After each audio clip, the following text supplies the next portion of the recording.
Der Song hat super gepasst zu dem Anfang von meiner Predigt. Was für ein Gefühl hast du, wenn du zum Kreuz schaust? Was löst es aus bei dir? Danke, Micha. Wir haben gerade gesungen, da kommt unsere Erlösung, unsere Rettung. Wir haben uns als Christen ein bisschen anvertraut mit dem Kreuz. Vielleicht gewisse von euch, wie ich, tragen so Kreuzhalsbandel. Vielleicht haben die im Auto ein Kreuz. Wir sehen das Kreuz in den Kirchen, Gebäuden. In der Schweiz gibt es mega schön, überall wo man geht, man begegnet das Kreuz, Kreuzweg oder so auf Bergen, wir sehen das Kreuz. Was ist von uns als Christen, wenn wir das Kreuz anschauen? Ich glaube, eher wir würden sagen, Liebe, Erlösung, Rettung, Vergebung. Unser Wortschatz ist erfüllt mit Jesus, Karfreitag, Opfer.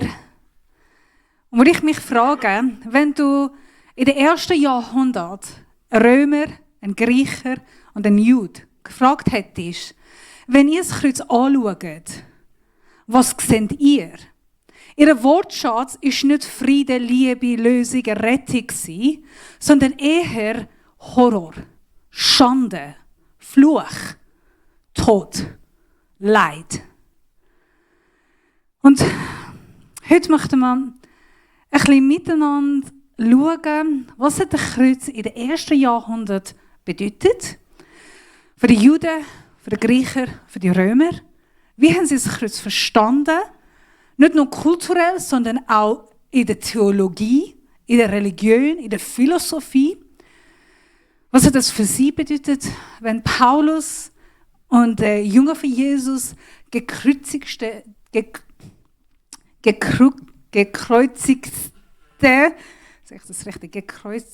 Jesus verkündet. Also der Crucified Jesus. Wie sage ich das auf Deutsch? Habe ich das richtig? Also, ich werde heute ein paar schwierige Worte aussprechen. Für die mich nicht kennen, ich bin Sabrina, hallo. Ich komme aus dem Iran und habe komische Deutsch. Ich versuche noch viel zu lesen, damit die Worte richtig rauskommen. Also für sie ist genau, das Kreuz ist nicht das gleiche Bedeutung gehabt, als wir haben, heutigen Tag. Und wenn sie das Evangelium gehört haben, haben sie nicht so reagiert, wie vielleicht wir uns vorstellen. So, wir möchten zusammen ein bisschen schauen, wie es damals war und was bedeutet das für mich heute. Das Kreuzigung habe ich das erste Mal, als ich mich mit diesem Thema auseinandergesetzt, gemerkt, das ist eigentlich von der Persia gekommen, von dem persischen Reich. Sie haben am Anfang angefangen, Menschen so in dem Art und Stil kreuzigen. Und dann die Griecher haben das adoptiert und die Römer haben das noch schlimmer gemacht.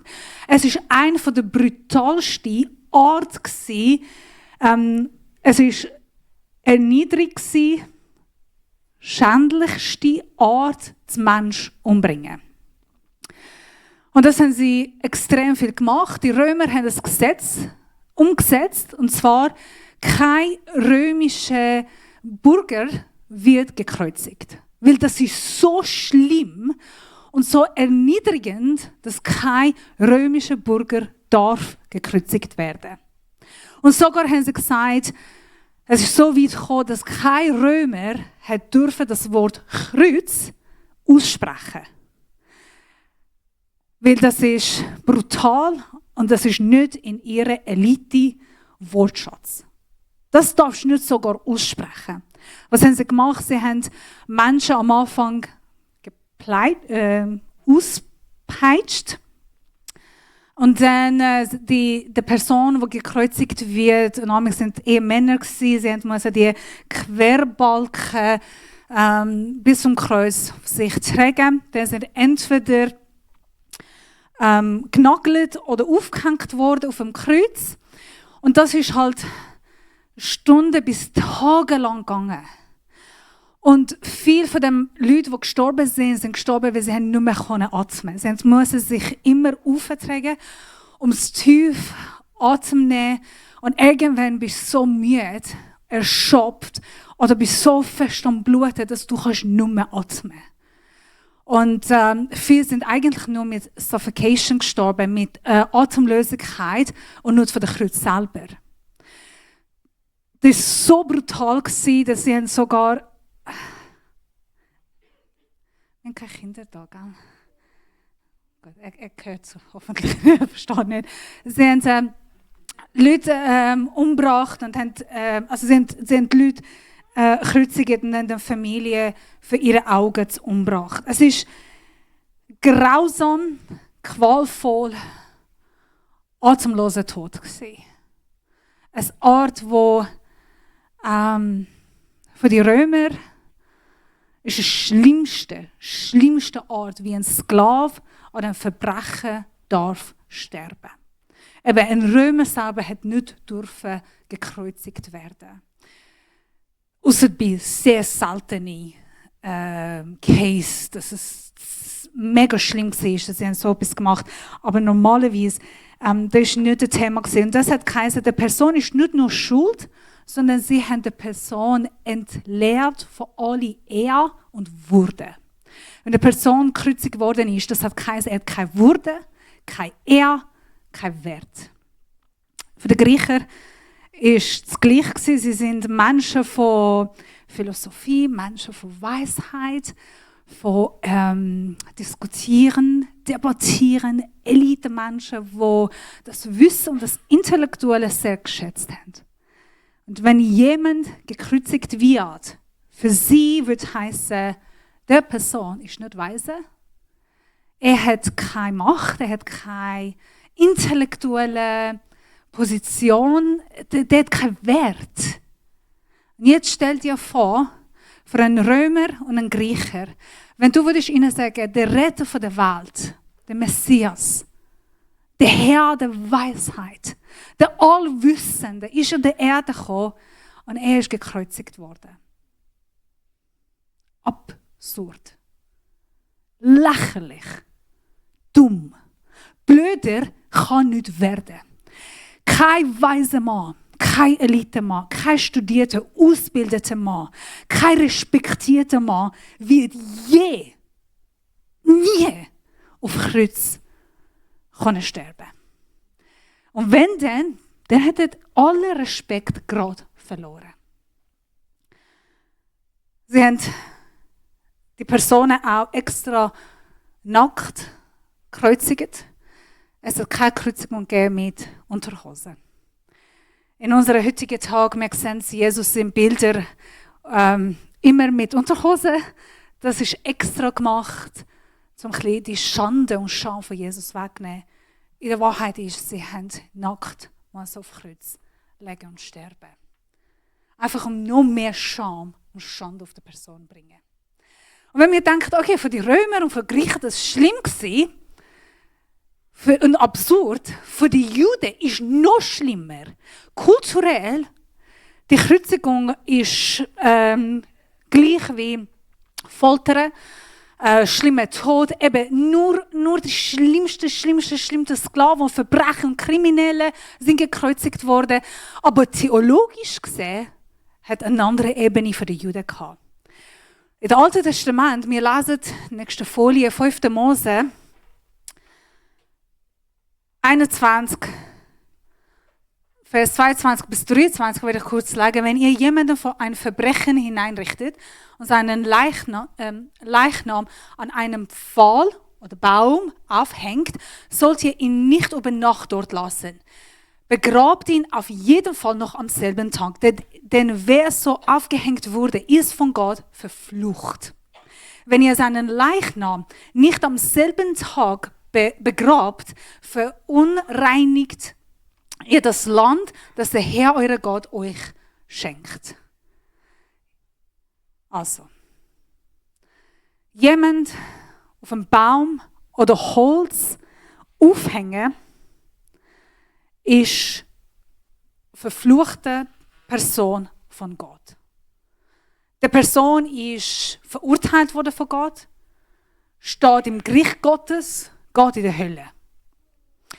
Für die Juden war es so, jemand, der auf Kreuz oder das Holz oder Baum hängen bleibt, das hat gerade geheißen, oh, er trägt Fluch.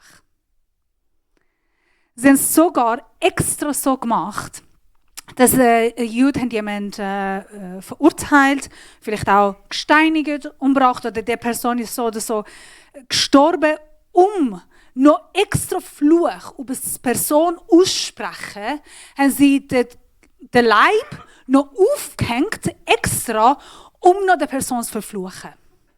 Dass er sicher nicht neu in den Himmel kommt.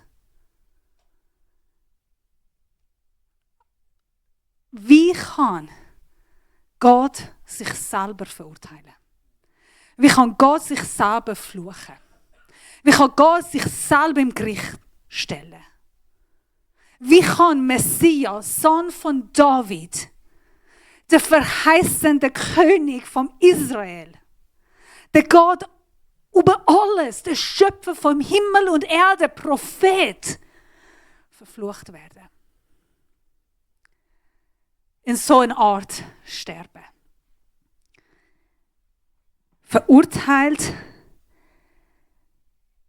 gekreuzigt.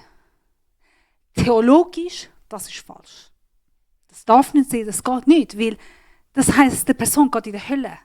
Das ist ein Fluch. Das hat kein Segen drin. Wenn ihr denkt, heutigen Tag evangelisieren ist schwierig.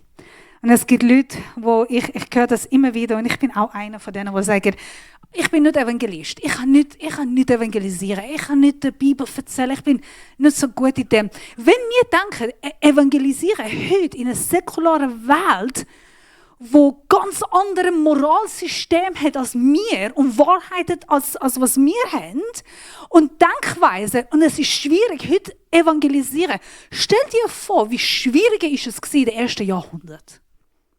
Wir denken manchmal, damals war es easy. Sie haben schon gewusst, sind besser gewusst. Nein, es war nicht einfach. In den ersten Jahrhunderten über einen Jesus, Messias zu reden, der gekreuzigt worden ist, es ist nicht einfach. Es ist lächerlich, absurd, ein Skandal. Das geht einfach nicht in einen menschlichen Gedanken. Und deswegen komme ich zum Hauptvers. 1. Korinther 1, 23. Sagt Paulus an all die Elite, Philosopher, Redner, weise Menschen von den Korinther, sagt er, die Juden wollen Wunder sehen und die Griechen suchen nach Weisheit. Wir aber verkünden den Menschen, dass Christus, der von Gott erwählte Retter, am Kreuz sterben musste. Für die Juden ist diese Botschaft eine Gotteslästerung und für die Griechen blanker Ursinn. Der Luther sagt das, für die Juden ist Ärgernis und für die Heiden Torheit. Blödsinn. Das ist dumm. Für die Juden, das ist eine Beleidigung. Du denkst, ich bin blöd, bin ich dumm, dass du mir von Jesus erzählst, dass auf Kreuz gekreuzigt worden ist. Und für die Griecher und Römer, nein, danke. Ist gut, also wenn du die Meinung hast und du glaubst so an jemanden, der so eine Art wird sterben, in der gregoromischen Zeit, wo Jesus gekommen ist und der Paulus und Petrus und der Apostel haben ihre Evangelisation Dienst gemacht. Es hat zahlreiche philosophische oder religiöse Theorien gegeben, wie man Gott kennenlernen kann, wer Gott ist. Es hat so viele Debatten gegeben, so viele geniale Redner, Lehrer. Und es ist so, als ob Gott sagt oder Paulus sagt in der 1.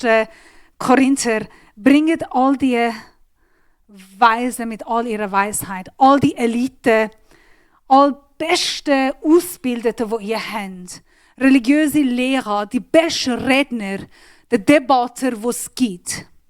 Bringt eure Philosophers, all die am meisten wissen. Und ich mache es einfach nicht. Like, I'm gonna challenge you. Ich will euch vernichten. Like nothing. Es ist nichts, was ihr könnt sagen, das es vergleicht mit das, was mir verkündet. Bringt das Beste, was ihr habt. Kommt. Und er sagt, er zitiert vom Jesaja, Kapitel 29, Vers 14, wenn ich das lese. Deshalb handle ich auch weiterhin unverständlich für dieses Volk. Ja, sie werden nicht begreifen, wie ich mit ihnen umgehe. Die Weisen werden ihre Weisheit verlieren und von all ihrer Klugheit finden sich keine Spur. Gott nimmt das, was undankbar ist und undenkbar ist, unvorstellbar, absurd und logisch. Und er geht voll gegen Weisheit von Menschen. Aber wieso Kreuz? Es ist nicht einfach gesehen. Es ist wirklich nicht einfach. Ich kann mir nur vorstellen, die arme Paulus, wo im Ephesus steht, vor dem grössten Bibliothek der Welt in seiner Zeit. Ihr solltet mal auf Ephesus gehen, dann versteht ihr, was ich rede. Es ist so groß. Und dann predigt er gekreuzigten Jesus. Der Messias, der auf dem Kreuz gestorben ist. Und ich glaube, alle haben ihm ausgelacht. Das ist euer Gott. Was für ein Gott ist er, der auf dem Kreuz stirbt? Wieso hat unser Gott wirklich ein Kreuz ausgewählt? Es hat andere Art vom Sterben gegeben. Hat Jesus gesteinigt werden? Ich weiß es nicht, ich will nicht all die brutale Art und Weise erzählen, die damals gegeben hat, aber es kann eine andere Art geben. Wieso Kreuz? Wo für die Juden theologisch falsch ist, für die Griechen und Römer keinen Wert hat. Ein Skandal, lächerlich. Wieso wählt Gott genau das Kreuz? In der 1. Mose Genesis, Kapitel 3, Adam und Eva essen von der Frucht vom Baum. Sie gehen gegen Gottes Willen und sündigen, indem sie ungehorsam von der Frucht essen. Wenn Gott kommt und eine Bestrafung ausspricht, das erste ist, das Wort, das steht in 1. Mose 3 ist, verflüchtet ist Welt. Der Boden, wo ich auf dem steht. Durch den Sund kommt Fluch in der Erde. Es sagt da, wo eigentlich so die Frucht wachsen und Segen wachsen, wächst Dornen und Distel. Schmerz und Leid, Trennung von Gott, Trennen statt Lachen und Freude und schlussendlich auch Tod statt Leben kommt in dieser Welt. Alles, vom Menschen bis zum Tier und die Welt, die wir haben, ist unter einem Fluch. Ein Fluch vom Sund. Alles, was wir haben, ist Fluch. Und Gott sagt auch am Mann, Adam, du musst mit Schweiz arbeiten, hart arbeiten und schwitzen in einem Land, in dem Boden, wo Dornen wächst. Kommt der Dorn von Jesus bei euch im Sinn? Wieso hat Jesus mal so Dorn, eine Krone tragen? Weil er muss auch den Fluch von der Boden auf sich nehmen, auf seine Stirn nehmen. Jesus musste auf Holz, auf Baum gehängt werden, damit er den Fluch auf sich nehmen kann. Jesus ist nicht nur auf dem Kreuz gestorben, damit wir gerettet sein können. Es ist nicht das Symbol von Opfer, es ist viel mehr. Jesus ist gekommen, um das Fluch, das in der 1. Mose, Kapitel 3, auf dieser Welt gekommen ist. Das grösste Strafe, das wir unter dem leiden, er muss auf sich nehmen. Er musste verflüchtet werden, damit wir endlich gesegnet werden können. Er musste verurteilt werden, damit wir Vergebung haben. Er musste Schande und Scham auf sich nehmen, damit wir uns frei nennen können. Jesus hat sich unter den Fluch gestellt. Und wir können jetzt sagen, God bless you, bist gesegnet, weil Jesus hat den Fluch genommen und hat uns in dieser Segen gestellt.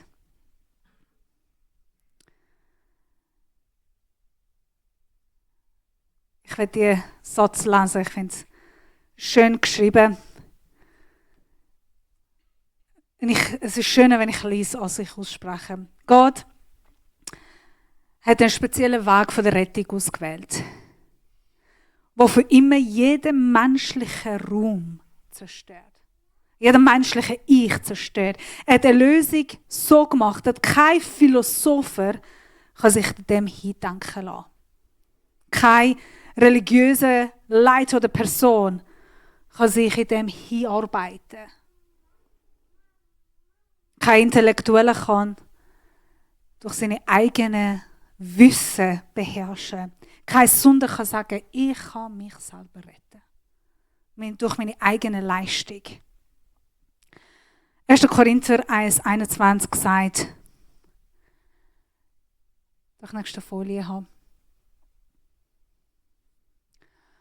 Denn Gott in seiner Weisheit hat es den Menschen unmöglich gemacht, mit Hilfe ihrer eigenen Weisheit Gott zu erkennen.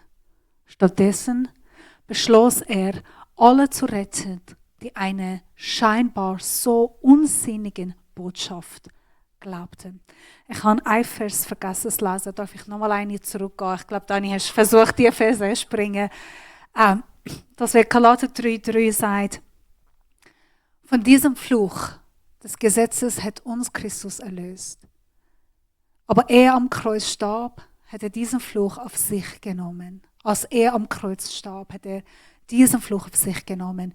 In der Heiligen Schrift lesen wir ja, wer so aufgehängt wird, ist von Gott verflucht. Und Jesus hat auch die Verheißung von dem Alten Testament auf sich genommen. Du darfst schon, ja. 1. Korinther 1,21 Die Welt hat Gott in ihrer Weisheit nicht erkannt. Wenn Gott so auf der Erde gekommen wäre, dass wir hätten durch unsere eigenen intellektuellen Wissen und können ihn verstehen und nachvollziehen, dann hätte man immer sagen ich habe ihn verstanden. Ich habe es gemacht. Ich habe mich selber gerettet. Ich verstehe die Scharia.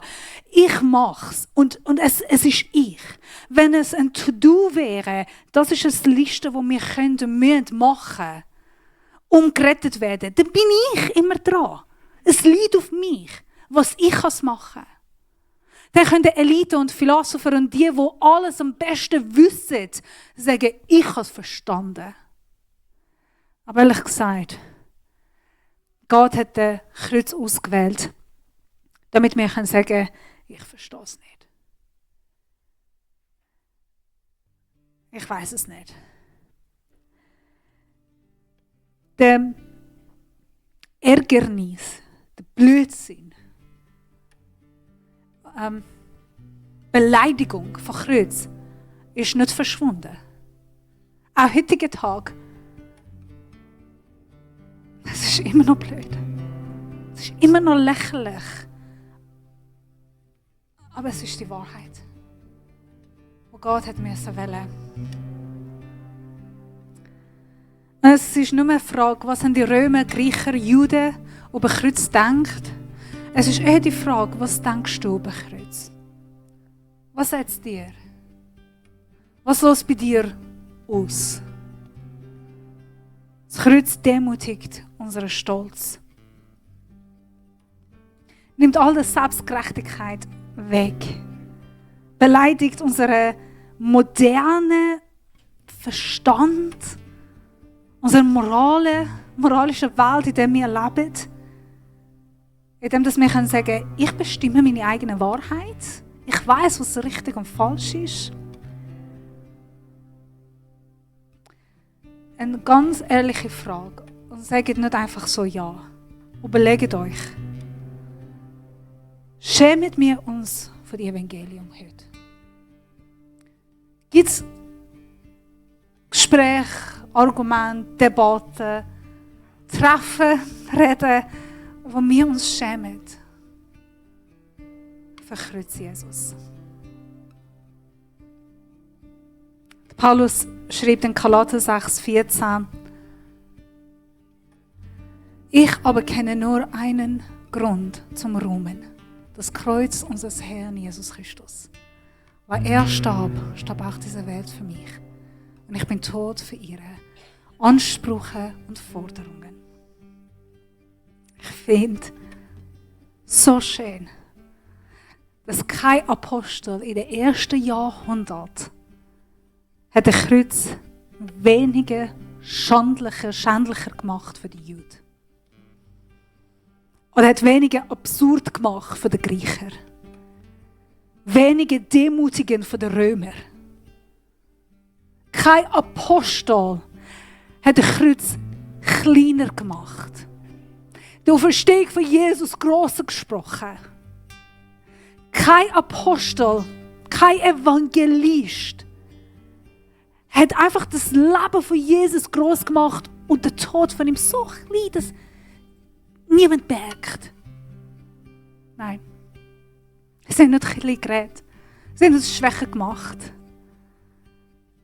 Sie haben die Wahrheit so, wie es ist. Christus, der Gekreuzigte, haben predigt. So wie es ist. Und mit voller Stolz und Ruhm. Und Freude an dem. Einfach ist es nicht gesehen. Skandal, ja. Ärgernis, Blödsinn, ja. Wahnsinn zum Predigen, schwierig, sure. Aber sie haben keinen Kompromiss getroffen. Dann frage ich mich selber heute, wieso treffen wir einen Kompromiss, wenn wir das Kreuz von Jesus verkündet? Wieso schämen wir uns und sagen, es gibt keine andere Art von Rettung. Wir können nicht im Himmel gehen, außer durch Jesus Christus. Wieso können wir nicht ehrlich sagen, schau, ein heiliges Leben, ein gutes Leben, ein sündenloses Leben ist das, was das Wort Gottes verlangt. Wieso haben wir Angst vor der Wahrheit zu sprechen, wenn damals es schwierig war, noch viel schwieriger als heute? Wieso sollten wir einen Kompromiss treffen? Gott hat keinen Kompromiss getroffen. Er hat gewusst, wie die Griecher haben gedacht. Er hat gewusst, wie die Römer haben gelebt. Er hat gewusst, was die Juden haben geglaubt. Und er hat keinen Kompromiss getroffen. Er hat gesagt, du gehst und du stirbst auf Kreuz. That's it. Und du nimmst Fluch, Scham, Schande, Sünde von der Welt auf dich. Ich wünsche mir, Jesus hätte mit den Unterhosen gestorben oder wenig schamvoller Tod. Aber hat er nicht. Hat er nicht. Er hat alles auf sich genommen. Wieso kann ich mich heute schämen? Wie kann ich mich heute schämen?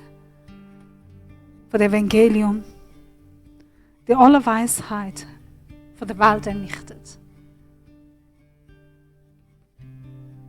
Und das ist die Kraft, nicht die Schwäche von unserem Gott.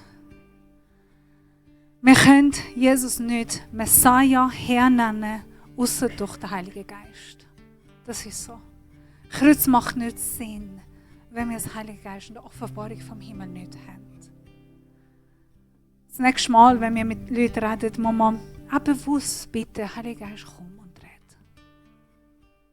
Das ist die Botschaft von der Karfreitag. Wir steigen jetzt in den Abendmahl. Und als wir Abendmahl nehmen und in den Lobpreis einsteigen, würde ich gerne beten und bewusst auch beten, dass wir dem Kreuz Jesus Christus dürfen auch treu bleiben. Auch gerecht bleiben. Wir dürfen den Kreuz anschauen und sagen, Jesus, du hast dich geschämt. Das war sicher nicht einfach für dich. Neben all die Schmerz und Leid und Blut und es war auch sehr schämlich. Und ich würde mich heute nicht schämen für dein Kreuz, für die Botschaft von dem Evangelium. Ich würde stolz sein in der Evangelium. Stolz an den Karfreitag, stolz sein, als Tochter und Sohn Gottes genannt werden. Lass uns beten und dann dürfen wir während dem Lobpreis vorne kommen und Abendmahl nehmen.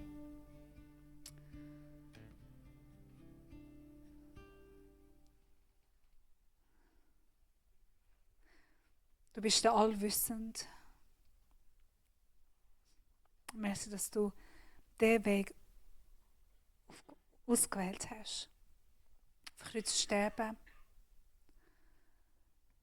Den erniedrigsten, brutalsten, schändlichsten Weg hast du ausgewählt. Das Schlimmste hast du ausgewählt. Und das Fluch, die eigentlich wir haben es verdient, von uns wegnehmen. Und statt der Fluch uns segnen. Merci für die Vergebung und Erlösung durch den Tod und die Verstehung. Merci, Jesus, dass du gehorsam gelebt hast bis am Schluss, bis zum Tod. Lehre uns gleich zu machen. Mit Stolz und mit Ruhm uns Nachfolger Jesu Christi nennen. Dein Evangelium, dein Wort, so wie es ist, weiter predigen. Danke für dein Blut, danke für dein Leib, den du auf dem Kreuz für uns gegeben hast. Danke für den Bund, dass du neu mit dem Vater gebunden hast für uns. Dass wir können Sohn, Tochter, Vater sein. In einer engen Beziehung mit ihm leben. Wir loben und preisen dich. Amen.